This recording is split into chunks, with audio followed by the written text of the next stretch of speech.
Like I can remember back to like the age of 5, and they were doing drugs and drinking. So I never told anybody what was happening, and I thought that it was normal when she would buy drugs, and sometimes she would send me to go get them for her.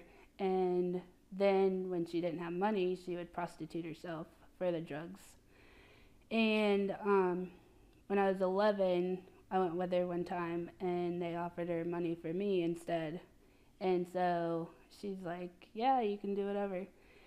And so they would give her $10 for her crack, and then like she would leave me there, and they would take me to other places, or they would have people come there and sell me, and then they would just take me home whenever they were done. I would be with them either for a day to sometimes 3 or 4 days. I asked her like why she let them do that to me, and she said so that she wouldn't have to do it anymore. Did you feel like there was no one to help you? Yeah. Like I felt like there was nothing I could do except for try to make my mom want me. Even though your mom put you through all that, you still wanted to be with her? Yeah. It does happen, and most people come in contact with them all the time and they don't know it.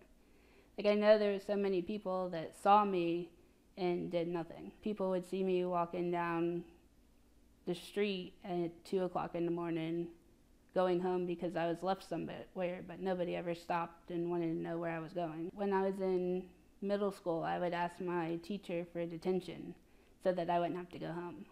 And they would let me stay, but they never asked why I didn't want to go home. I was thrown in a dumpster before. I watched 2 people be murdered. They came to buy me or whatever, but then they felt guilty, I guess. It was because they were trying to help me, because they were going to tell the police. And so like they made me watch so that I could see what would happen if I told anybody. I watched them murder them.